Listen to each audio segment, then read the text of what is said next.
Welcome to the April 18th meeting of the Rotary Club of Jamestown. Please join me in reciting the Pledge of Allegiance, singing of our national anthem, and repeating of the four-way test.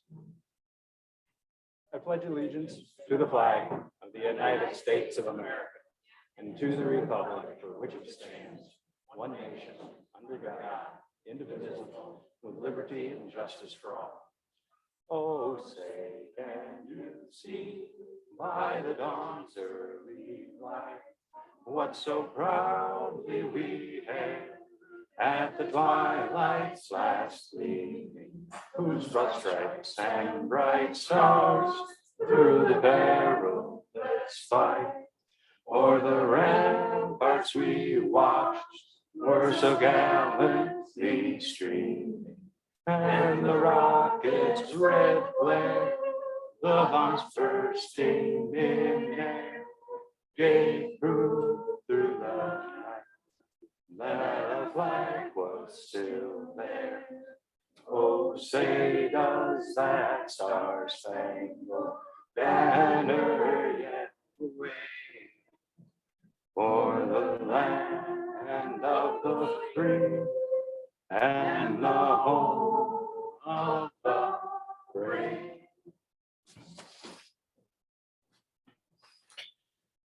Let us repeat the four-way test. Of the things we think, say, or do, is it the truth? Is it fair to all concerned?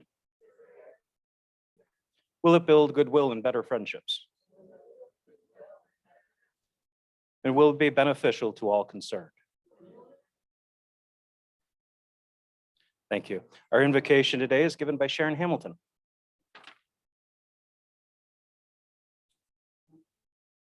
Okay, and looking around the internet for an appropriate invocation for today, what I found was, and I guess surprised me a little bit, is one of the things is it should be short.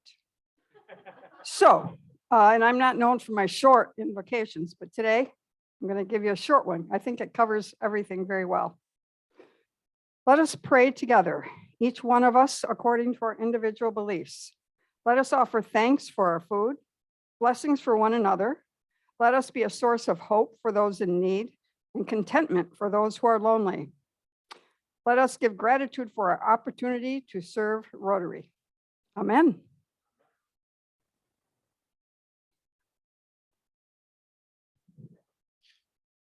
And we welcome Ruth Lundeen for visiting Rotarians and guests.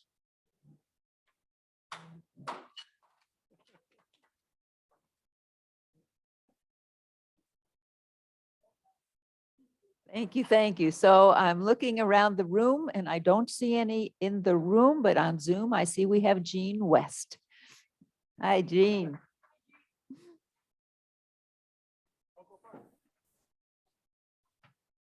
Our Rotarially Yours recorder today is Chris Anderson. And as always, we thank that committee for all their great work. Board of Directors will be meeting this Friday, April 22nd, 8 a.m. at the Gebby Foundation. And now I've got some announcements from Ruth, followed by some announcements from Michelle and Sherry.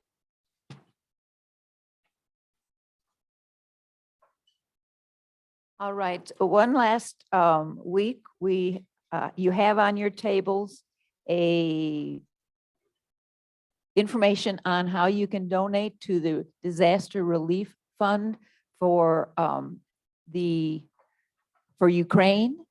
And we're getting close, but we still have not received $500 in donations to the Vision Committee has recommended that we will match the first $500 in donations to the Ukraine disaster relief. You have another week to do that and send the confirmation to me. And then we will hopefully the board will approve that on Friday. So you have a couple of new things on the table. One is the Chautauqua book read just last week from the YW. LSA and Amanda were talking to us about that this was an upcoming event. And I apologize that it's sort of in rough form, but I just copied, it just came out and I printed off the website information for anyone who's interested in being a part of that book read on the book cast. And finally, I said people are going to quit wanting to see me because I'm always talking about asking for money. There is a District 7090 Gift of Life Board announces that they're beginning their Chocolate Hearts Save Hearts. And this is a program that was founded in 1975 when children with birth defects and needing cardiac surgery were brought to Buffalo for this surgery, and it has since expanded so that they actually are doing operations in a couple of different locations in the developing world. And so they have every leading up to Mother's Day, they have a fundraiser where you can pay $10 for a chocolate heart. And starting next week, we will have the sign up available at the registration desk.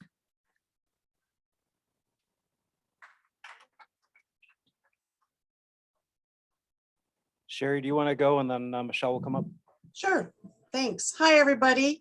I haven't been around a lot lately, so you haven't heard me talk about my favorite thing, but I have some really great news to share and some not so great news to share. The great news is that we are hoping to welcome an exchange student from Denmark in August. His name is Joa, I think I said that right, Molholm. He'll be 17 when he gets here. Seems like a really great kid. He is very involved in Scouts. His sister was an exchange student to Australia, I think it said, and his family had an exchange student live with them, so that he's very familiar with the exchange program. So I think he'll hit the ground running when he comes here.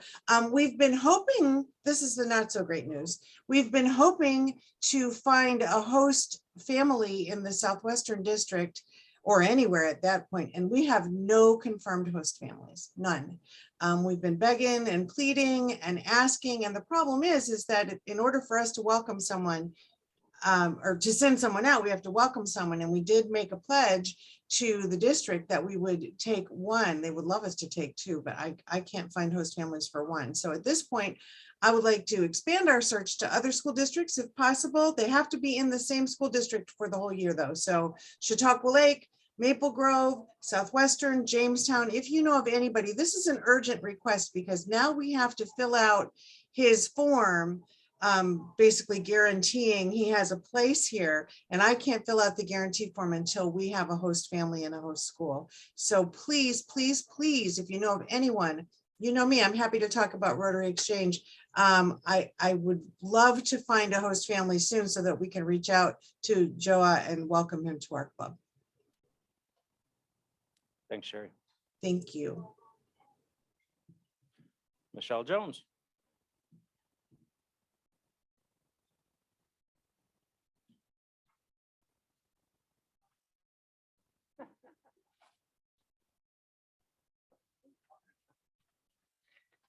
Okay, evening Rotary event is May 16th. It will be at the Chautauqua Harbor Hotel. There is no cost as a member to come to the event, so it is all about what you want to purchase, eat or drink. Food will be available after 5. Chris Anderson, thank you, Chris. Just sent an email to the club just so you can register online. The only reason I need a registration is because I want to make sure they have enough staffing to cover who's going to be there. So if the people want to eat and drink, May 16th, 4:30 to 6:30. So hopefully you can all come. We're working on the presidential dinner. I will have a social committee meeting soon. I just have to figure out when. So probably when I get back from vacation. So thanks so much. Are there any other announcements? If not, Lee Magnuson is our 50-50 man of the day, and grab your tickets.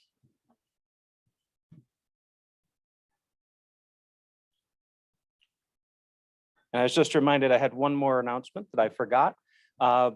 If you are interested in club history, Sue Jones has a stack of 100-year anniversary booklets with her. You can take those with. They're also available in PDF form on the website. And that's it. Lee.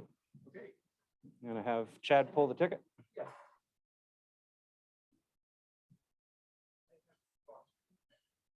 Oh, sticky ticket.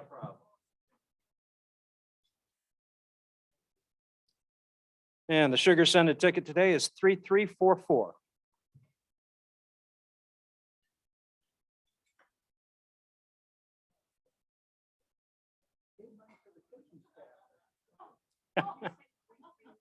Three, 344.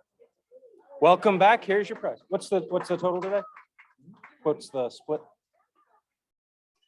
I think it's $30 To the winner? to the winner. $30 to the winner. So that's Paulette. Paulette? Yep.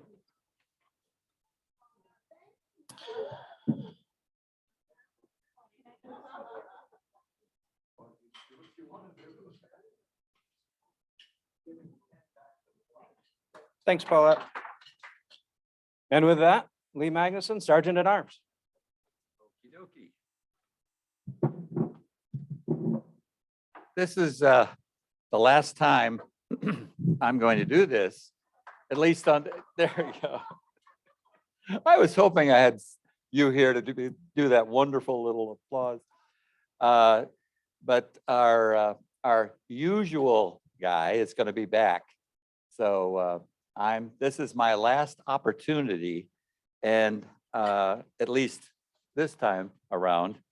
And before I get started, I want to make an announcement, and that is I talked it over with Russ, and we decided that the weather hopefully will be good on the first Saturday in May for the highway cleanup. And we'll let it fall to the following Saturday if there's any bad weather. So please, May 7th, May 7th. 10 o'clock in the morning at the park and ride across from the Moonbrook. So be there and have a good time. And if it's just a little gray and drizzly, we'll probably still go with it. But if it's pouring, forget it. Anyway, that's the story. We had a fairly active participation by our club members in the paper this week. And our good buddy, Andy, was in the paper again this past week.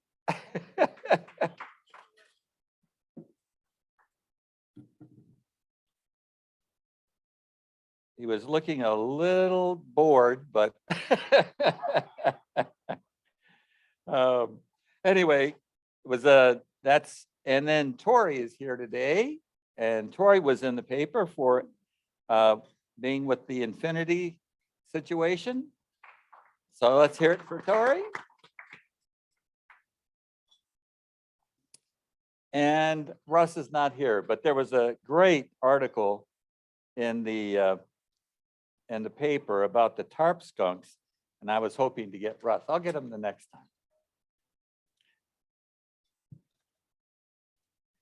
No, I won't. Okay. What? Well, you never know. Our illustrious leader might ask me to sub for him again sometime. Although he enjoys doing this a lot too. So this is probably it for me. But anyway, I enjoyed it. It's been a lot of fun. And I just wanted to say that Kay's in the hospital. I'm sure it got around in here a little bit this afternoon. She kind of collapsed Wednesday night in the bathroom, and she hurt her toe, and she's been dehydrated. So I said, it's time to go to the hospital. And we did. And I'm a big fan of Westfield Hospital. And they've just been wonderful. And she's up now, And I was, the last 2 days she was home, I wasn't able to get her up.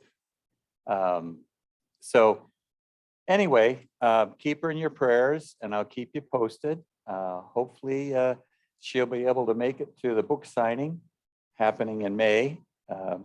That's just around the corner. And thank you all.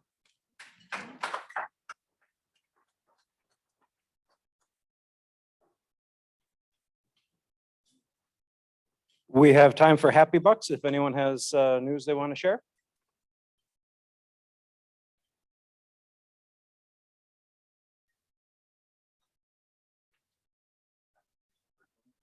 There we go.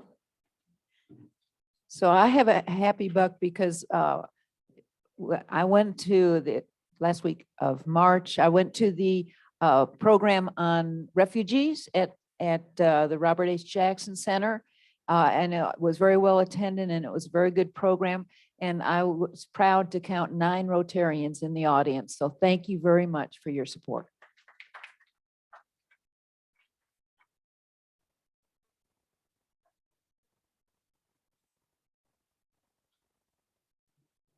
Greg Jones just reminded me that I am happy because I got an e-bike.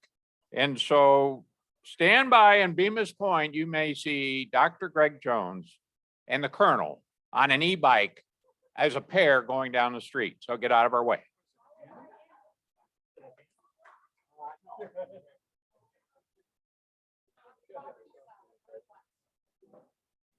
I have $1 for my youngest brother, Sam, who decided he'll be going to the University of Illinois at Chicago for computer science. So.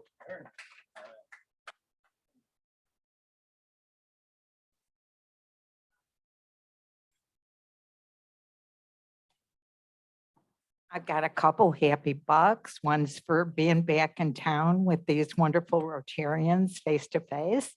And the other is that someone this morning told me how much someone made a difference in their life. So I want to put a shout out to Power of One, the Power of One. Thank you.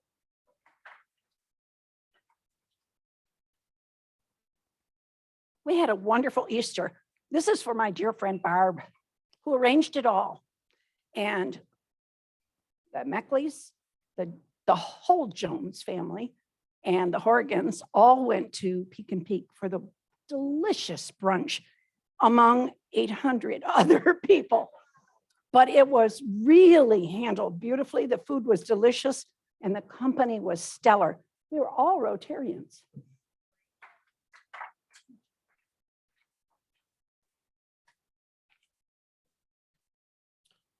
I'll throw a couple happy bucks in, one for my vacation, but the other one for Ruth and John for stepping in and keeping the show running while I was away. Thank you. At this point, it's my pleasure to bring up Joni Blackman from the program committee to introduce our speaker.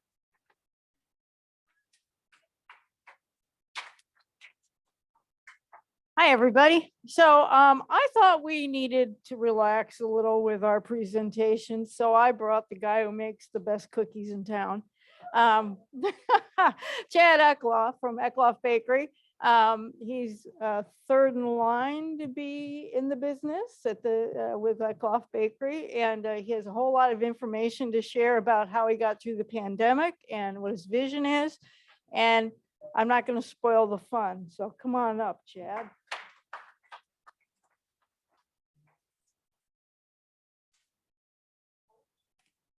Hello, everybody. Hello, everybody online. Before I begin, I want to say a big thank you to the kitchen staff. They provided an excellent lunch today.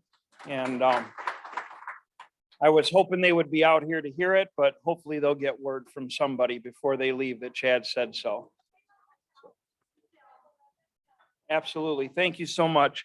And thank you guys for inviting me to talk about the bakery. I am the third generation owner of the business. I took over 2 years ago, well, 3 years ago now from my father. He ran it since I was 4 years old. Previously, it was his father had opened it, and upon his passing, my grandmother carried on the business the best she could until my father bought it in 1976. 66 years the bakery has been in operation. I had no intention of taking it over or being a baker. I left to join the Navy in 1996, and I spent 9 years in the service. And I was just telling Joni here that while I was in the service, I was looking for some extra money. So I started working at a bakery in La Mesa, California. And it was then when I realized, what am I doing? I mean, I'm here working in a bakery. I should be home working in the bakery at home. So I made the commitment and I came home, and this is what I do now. So thank you all for the thank you all for the excellent education in electronics while I was in the Navy. You paid for it. That was wonderful. I became a radar operator and I now fry donuts. Like I said, the business has been in operation since 1956. One of the things that we're known best for is our pink stripe cookie. A lot of people will remind me that they got a pink stripe cookie at some other bakery, or they remind me that we were downtown at one point in time, which is not true. So if any of you are in that category, I will remind you that was probably Hedberg's. Hedberg's doesn't make the cookie anymore, obviously, so we take the claim now. But bringing up that cookie is something that I like to talk about because it's just a cookie, right? Has anybody had it? Show of hands. You guys online, let's see your hands up. Anybody had it? Okay, good. So the cookie is just a simple vanilla shortbread cookie. My grandfather, when he opened the business, saw children standing in the front of the store while they were shopping with moms and grandmothers, getting rambunctious and running around and kind of causing a little bit of havoc. So he told the ladies that worked for him, give the kids a cookie, for crying out loud, to keep them quiet and to keep them calm while mom and grandma can shop. So the ladies at the bakery chose the pink striped one. That was just the one that they decided to give out. And I like to say now that we were the original crack dealers in Jamestown, because we have since hooked everybody on them. And to this day, we still hand out free pink stripe cookies to the children when they come in. I've tried to estimate based on our sales over the last several years and based on the number of kids that we see coming in. I've done a general estimation, and I've estimated that we're well over 2 million cookies handed out at this point. So that's really cool. That's how you keep customers. You get them hooked while they're young. But Joni wanted me to talk about the business and how I've worked myself into the business and the things that we've done. That cookie has come full circle around in the sense that it's created quite a draw for us. Even through the pandemic, it was one of the most demanded items that people were looking for, whether we could mail it out or if we could do a curbside situation. These last 2 years have been, as everybody knows, an interesting game. Business is not the same now as it was pre-pandemic. Business has completely changed. Everybody's shopping habits have changed. Everybody's been conditioned one way or another as to how they want to receive their goods. So we've had to modify and do things the best we could. Right before the pandemic started, I started doing these boxes that had the story of the pink stripe cookie on the back. And that really became one of the biggest sellers that we had during the pandemic. People were able to come in and shop. They were able to send the cookies out to their family and friends, and people were able to have a small reminder of their childhood just by reading the back of the box. And I have people that have told me they collect the box. So they've bought the cookies just so they could get the box and hang it on their wall on the story side. So that's kind of interesting. Other things that we've done with the business so that we can stay relevant within the community is we've tried to work our way into some of the other things that are going on in the area. You mentioned Russ with the tarp skunks earlier. When the tarp skunks came into town, I don't know if anybody followed the paper stories when the time happened, but the first thing that I did was I delivered a chocolate white striped cookie to the general manager at the time. I forget his name. It slips my mind right now, but I delivered him a cookie and I said, hey, look, we made a cookie that looks like a skunk tail. That created quite a little bit of back and forth that was going on. We ended up on the radio, which I love to be on the radio because I love to hear myself talk. We got ourselves on the radio. We invited the mayor down. He had just newly been elected. He came in.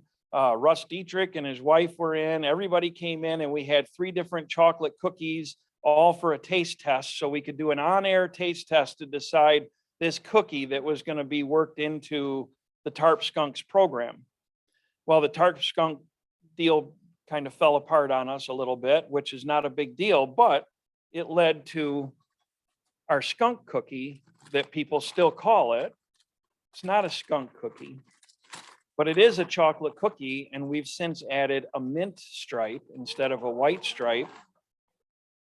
So yeah, look at that, see? So I brought samples for you guys to fight over, but that's just one way that we try to keep ourselves relevant within the community. If something like that arises, I look at it as an opportunity. I look at it as a way for me to say, listen, why can't we be a part of this program? Why can't we contribute? At the time, the idea was that we were going to do the cookie and have it for sale at the park, and all of the proceeds were going to get benefited to some sort of a charity type of situation to benefit youth sports. So that was the original idea, but again, the whole thing fell through. But as a result of that cookie, we have, for 30 some years, we've donated to the local Babe Ruth and previously the Little League. As a matter of fact, my dad was the one that bought the scoreboard from the Expos at the time when they updated the stadium. He bought the scoreboard and installed it at Allen Park. It was the first electronic scoreboard that we had installed there when I was a kid playing baseball. We've since supported the Jamestown baseball programs, and I now support, because of that, I've taken some of the money and I've used it to support the Frewsburg baseball programs as well. So I've still continued, but I have to do it a little under the table because we can't be affiliated. But those are some of the things that we do to stay relevant. Through the pandemic, we had to deal with several setbacks, and I'm still dealing with setbacks. As a matter of fact, today I decided to dress like a baker out of work instead of running home and putting on some nice clothes, because I had to stay behind and do a wedding cake appointment because my cake decorator didn't show up to work today. Not that he's a bad guy or anything, but we have a lot of people who have been out of work, and we're so thin staffed that when one person falls out on us ill, that becomes a huge problem at the bakery because we just don't have everybody who's experienced enough to fill in. And that's what we're running right now. Pre-pandemic, I had a really strong group of people working with me who knew the business, they knew the expectations of the customers, they knew the products. Now I have 3 people left from that crew, and the rest are all new people, and we've been getting turnover after turnover after turnover. So I have a whole bunch of people who are experiencing their first holiday with us every holiday. I have a whole bunch of people who don't know the product that well. They have a difficult time relaying information to the customers. So it's a challenge because it's a whole new way of doing business with our customers. So, we've been dealing with it, but we've done what we can to get through it. One of the things that we did was at the beginning of the pandemic, we shut down for a couple of months. I had the majority of my staff had decided that they wanted to take the optional not working with the big money and do that, which if it's available, you can't blame somebody for taking it, right? So we had that happen. So we applied and we got the PPP loan and we paid everybody to stay home. That gave me 8 weeks that I could keep everybody home and safe. It gave us the opportunity to rethink our strategy for how we wanted to go about our day-to-day business. And it gave the employees a chance to stay home and feel safe. And then a few of them came back. Some of them decided after the 8 weeks, they were still going to go off and do their own thing, which is fine. Again, you can't blame somebody for taking what's available. But we have taken from the time we reopened until now, and we've looked at it as what can we do to make our business continue to grow as opposed to suffer the rut that has been created for us and keep ourselves in a negative feeling. So that's why we now serve breakfast at the bakery, because instead of mulling around on all of the problems that came up, and instead of mulling around on all of the issues that are going to future be presented to us, which we're suffering now, I took what I had available in resources and I went and bought a whole bunch of equipment. And I said, you know what, guys, we're going to just make it better. Okay, that's what we're going to do. We're going to make it better. And I don't know how it happened. My timeline was never set to start when we did, but I had a couple of wonderful people pop in looking for work. And when they showed up, one of which was, I was telling these guys, Barbara Cassavoy, who used to work at the Taco Hut for many, many years. She showed up and said she was looking for some work, and I hired her on the spot and created a job. Another guy who popped into the business was a cook. He's cooked at a few different places, Giali's, down at the Bellevue. There was a few other places in the area that he's cooked. He called me up and said he was looking for a job. I said I wasn't hiring any cooks. He said, if you need a cook, I can do the work. I said, well, come on in, let's talk. And I hired him on the spot, and now we have our breakfast open. So I don't know if it's luck. I don't know if it's the grace of God. I don't know what it is, but for some reason, I suffered a couple of years, and now all of a sudden I have good things shining on us. So that's kind of the way we've been doing it. Everything has been by the seat of my pants at the moment. And it's worked out really well. I mean, we've done pretty good. Now the problems that we're suffering, as these guys will understand in the kitchen, is as a restaurant or as a food service business, we have ingredient costs that are going out of control. We have supply chain issues that we deal with every day. I'm a bakery, and I get calls the day before our truck is supposed to arrive saying we have no powdered sugar for you. Now imagine how difficult that is, you know? I mean, you can't do half of the stuff without your sugar. We have costs that have gone from $20 a bucket on a raspberry jelly that we use. It's the raspberry jelly that you'll recognize on our curbstone cookie, on our leaf tart, our raspberry almond squares, our Danish pastries. We've been using that jelly for 60 years. It was $23 pre-pandemic. It's $160 per bucket now.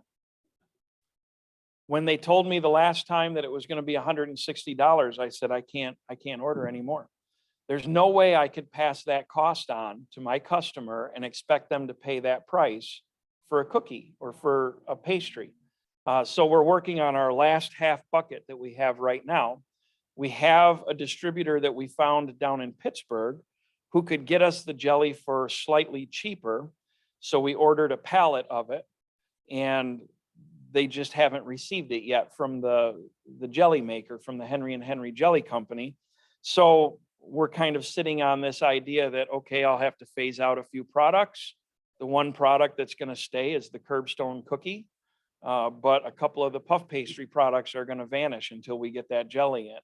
And those are the kinds of decisions that we've had to make. Fruit bar cookies. Anybody enjoy the fruit bar cookie? Do you know what I'm talking about? It's the one that has the candied fruits and the nuts in it. If you've been to the bakery, you'll notice we don't have that in the bakery anymore. The Paradise Mix candied fruit that we use to do that has become so expensive, I can't justify it. And that's why we didn't have hot cross buns this year. And the fruit bar cookies are going to be no longer on the menu until we can get that fruit for a price that we can afford. And there's things like that are happening now over and over again. So those are the types of things we're dealing with now, which causes me to turn around and say, okay, I'm going to be dropping things out of the case that people are accustomed to. Maybe let's come up with some ideas for things that people aren't accustomed to that we can put in the case. So now I have my cake decorator doing parfait cakes. Little things that we can do to kind of say, well, hey, I know that you're missing this, but now we're going to do this instead. So those are the kinds of issues that we deal with at this point, which is fine by me. I mean, creativity happens out of disaster sometimes. So, we're just going to do what we can to get through it. But I like the idea that we're now beyond the paranoia and the fear of shopping. I like the idea that I'm seeing friendly faces coming back into the business. I love the fact that I just had a homeschool group call me and want to tour the bakery again, because that gives me an opportunity to bring the kids in and introduce them to somewhat dying art. You know, we're the only ones in the area that make everything from scratch anymore.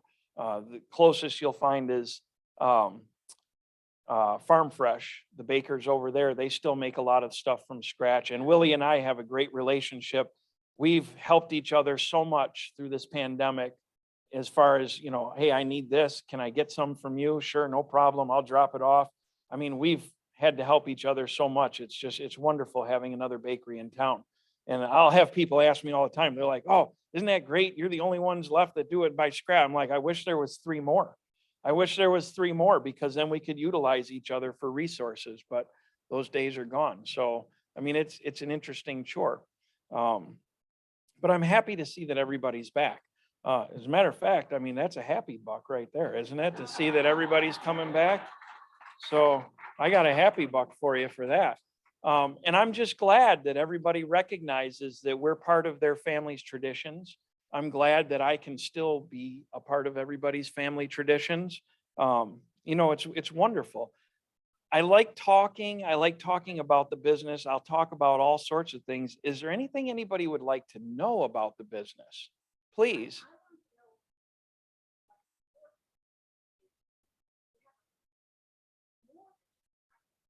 Sure.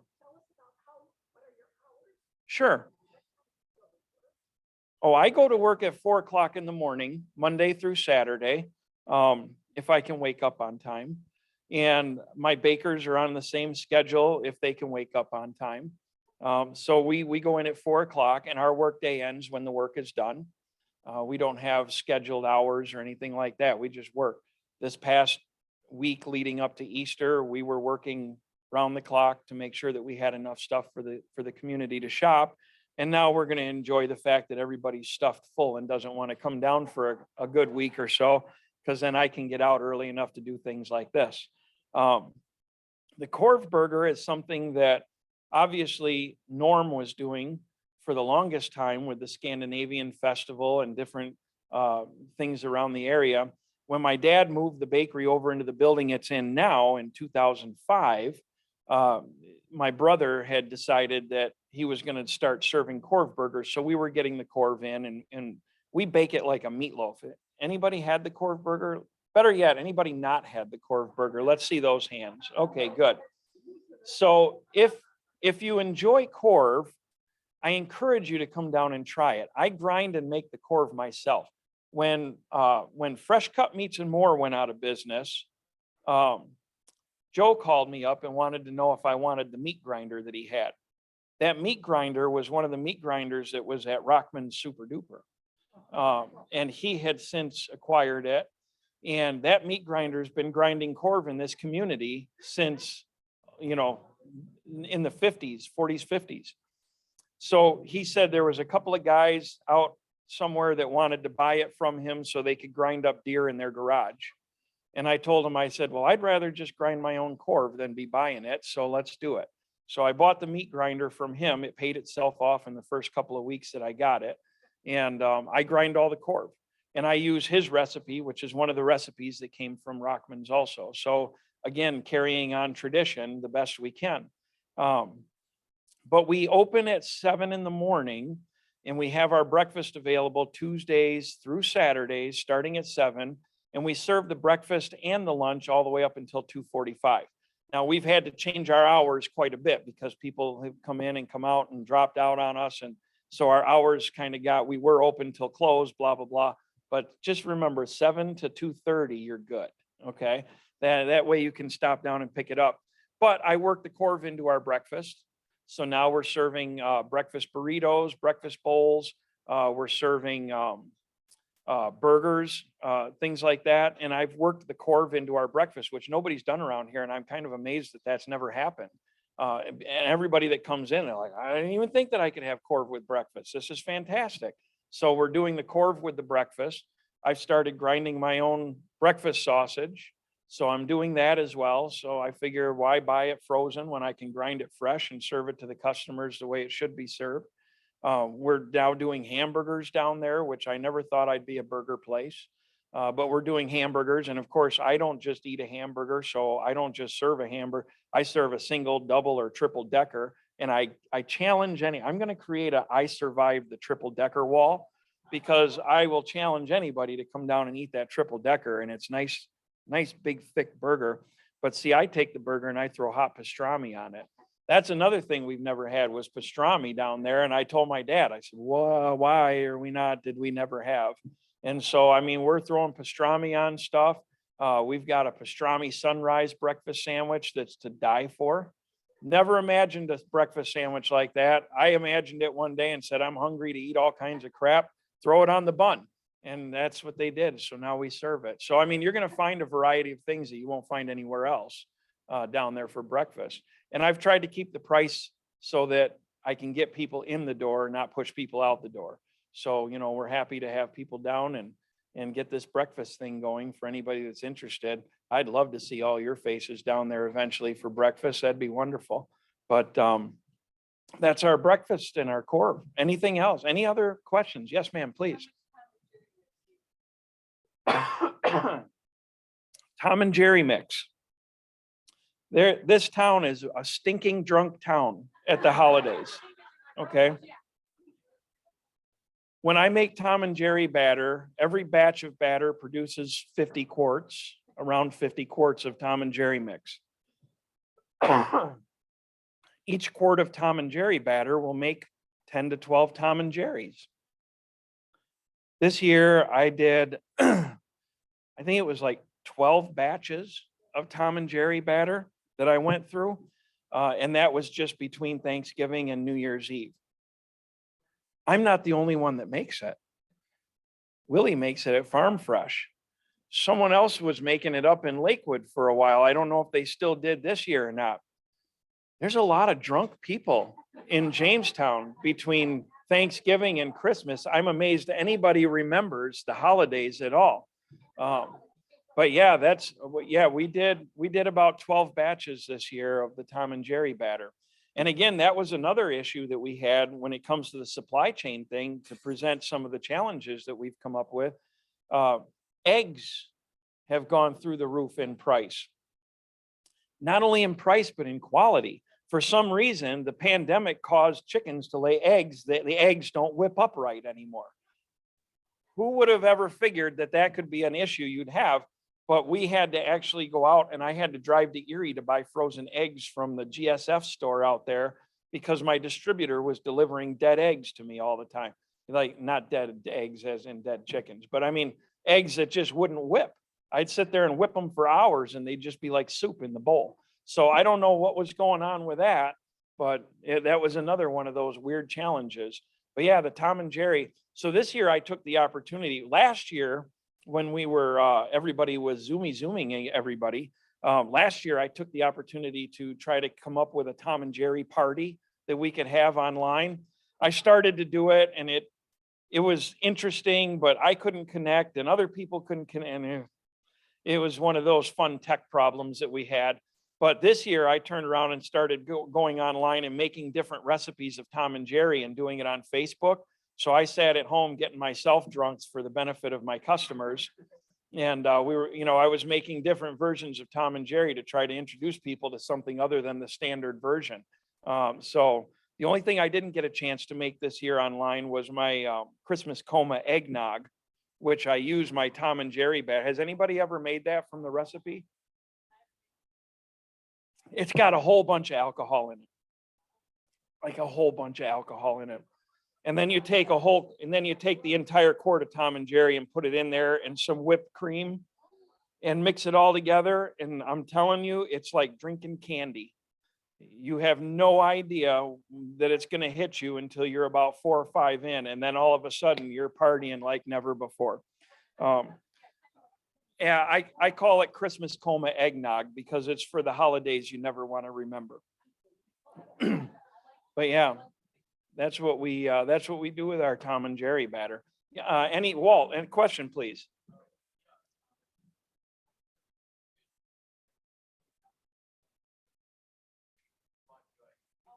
Oh yeah. I enjoy doing those videos. I have fun with them. I try my hardest to make it lighthearted. I try my hardest to make it informative. I like to crack jokes about myself. That's a lot of fun. So when I do it in the bakery there, as soon as I pull my, if the people at work see me doing this, they scatter like roaches. They don't want to be on a video. They don't want to be seen in the background. They scatter. So, but I have fun doing it. Yeah, thank you for that. Any other questions or anything? Yes, please.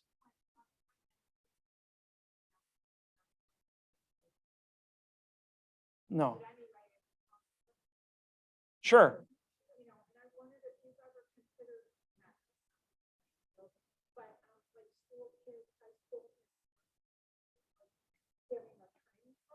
Sure. Yeah, what I do now is we take in interns from BOCES on a regular basis. I also have taken in, when the Job Corps was sending people down, we would take people in from the Job Corps and work with us. My cake decorator was one of our Job Corps people from way back when. He came to work for us for the first time and learned cake decorating, then went off to become the decorator up at Tops on Washington Street. And he's done a few other jobs in the area, and now he's cake decorating back with us. Chautauqua Works. Right now, I have a girl working with us who's part of the Chautauqua Works Summer Youth Program. One of my bakers was a Chautauqua Works Summer Youth Program young man who came in, worked with us. He did such an outstanding job that when he left and went to go to school, he went to, I'm trying to think of which school it was. I forget now. It was in New York here. He went to school for the culinary program, and I friended him on Facebook, and I kept hitting him up on Facebook, and I kept saying, Jersey, forget the school. Don't stop paying money. Just come back to work for me. You'll learn everything you need to know about the baking business. He finished school. I don't know what that was all about. But he did his schooling, and upon his graduation, he got a hold of me and said, were you serious over the last 2 years? And I said, yes. And I created a job for him in the front of the bakery, working with the customers until I could comfortably work him into the back of the bakery. And he's now one of my bakers. So we do the best we can. I also have, starting this month, either the end of April or beginning of May, a young lady who's attending college somewhere is going to be coming home and she was looking for an internship. And so she's coming back to work at the bakery for a couple of weeks on her internship from college, which we've taken several people from Warren and Jamestown, a bunch of youth that have come back who are in culinary programs all around the country. And they come in and they work with us, and we do our best to show them what working in a bakery is like. And it's always fun because they come in and they're book smart and they're taught and trained, which is wonderful. But then they'll come in and say, oh, I was shown how to do it like this. And I'm like, how about you do it like this and you'll see how it works out.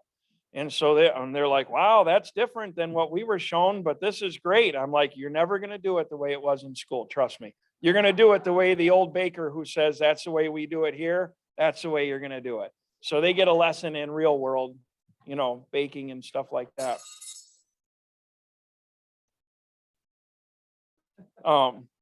Yeah, so we work with youth and children all the time. And, I bring my kids in, my employees bring their kids in sometimes, and we let them play around and decorate and stuff. It's none of the stuff that's for orders, trust me.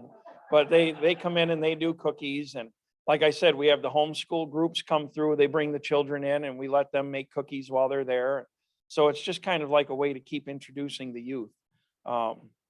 And I have one employee working with me who was afraid of not being able to get a job because of criminal record. And I told him that's not my problem. That's not my business to look into your past. It's my business to help your future.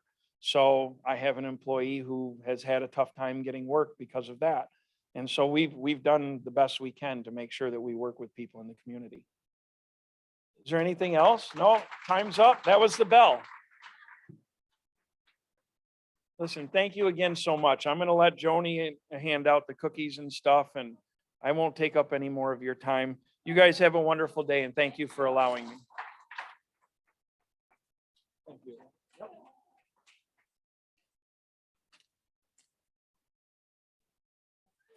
I'm gonna put $1 in because I have to say that a few weeks ago when I asked Chad on the QT to do this, because actually I had you in mind for about a month, but I walked in and there he was in person. I couldn't avoid him. So I had to talk to him. No, it was wonderful. And the place was full.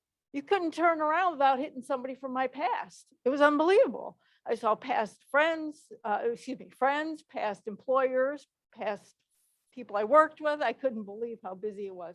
So it's a great place to go for lunch, and you have to get the lingen on your Corv burger. Joni, you give that to.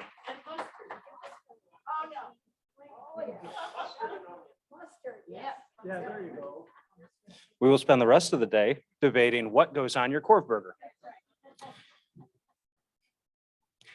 Chad, one of Rotary's major international programs is the eradication of polio in the world. We are down to just 2 countries in the world where polio exists. In honor and thanks for your presentation to our club today, we will make a donation in your name that will vaccinate 4 children who will never experience polio in their life. Remembering this year's Rotary International theme, serve to change lives, caring for and serving others is the best way to live because it changes not only other people's lives, but also our own. Thank you. We are adjourned.